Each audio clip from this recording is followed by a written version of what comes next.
بسم اللہ الرحمن الرحیم۔ شروع اللہ کے نام سے جو بڑا مہربان نہایت رحم والا ہے۔ السلام علیکم ناظرین۔ حضرین کرام، جنات کا ہمیشہ سے ہی بنی نوع انسان سے کسی نہ کسی طرح سے تعلق رہا ہے۔ زمانے قدیم سے ہی انسان ان سے بڑے بڑے کام انجام لیتے آئے ہیں۔ یہ غیر معمولی کام عام انسانوں کی دسترس سے باہر تھا اور صرف مخصوص لوگ ہی جنات سے رابطہ قائم کر سکتے تھے، جن میں اللہ کے برگزیدہ پیغمبر حضرت سلیمان علیہ السلام کا نام قابل ذکر ہے، جنہیں اللہ کی طرف سے جناتوں پر حکمرانی عطا کی گئی تھی تاکہ وہ آپ کے لیے بڑے بڑے کام سر انجام دیں۔ قوم جنات کا صحابہ و اہل بیت رسول سے بھی تعلق اور روابط کے متعلق بے شمار واقعات ملتے ہیں۔ جس طرح محمد صلی اللہ علیہ وسلم جنوں کی بھی نبی تھے اور انسانوں کے بھی، اسی طرح حضرت امام علی اور آل محمد کے دیگر ائمہ جنوں کی بھی امام تھے اور انسانوں کے بھی۔ اہل بیت رسول کے لیے بھی خدا کی جانب سے مخصوص جنات منتخب کر دیے گئے تھے جو بوقت ضرورت خدمت انجام کیا کرتے تھے۔ دیگر واقعات میں امام علی علیہ السلام کا جناتوں سے جنگ کا ذکر بھی آتا ہے، جسے جنگ بیر العلم کہتے ہیں۔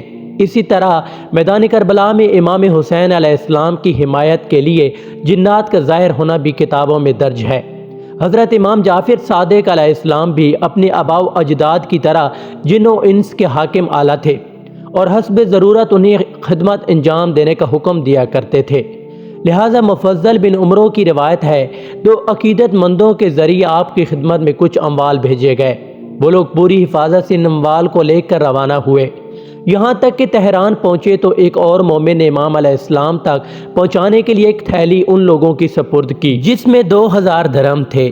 وہ لوگ دوران سفر بار بار اموال کا جائزہ لیتے رہتے تھے تاکہ کوئی چیز گم نہ ہو جائے، یہاں تک کہ وہ دونوں مدینہ منورہ کے قریب پہنچ گئے تو ان دونوں میں سے ایک ساتھی نے کہا، او ہم لوگ شہر میں داخل ہونے سے قبل ان اموال کا ایک بار پھر جائزہ لے لیں۔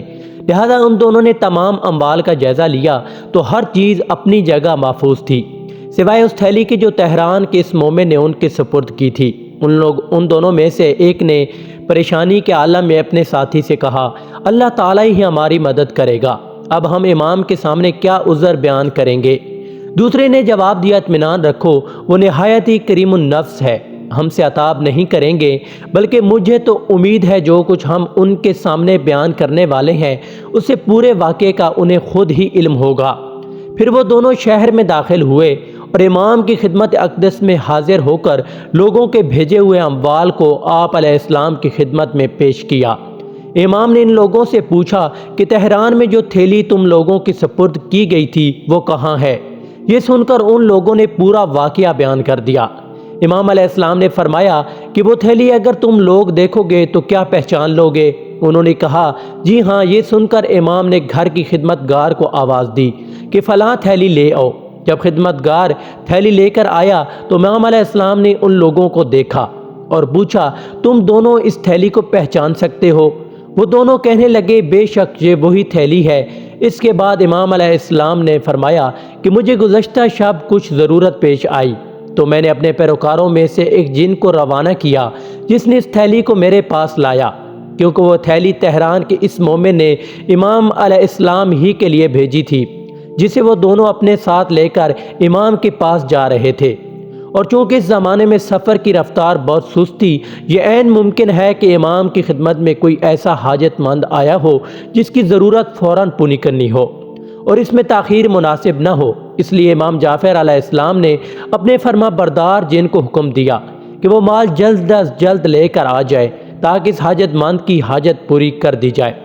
حضرین کرام، یہ تھی ہماری آج کی ویڈیو۔ اگر آج کی ہماری یہ ویڈیو آپ کو پسند آئی ہو تو ویڈیو کو لائک کریں اور چینل کو سبسکرائب کریں۔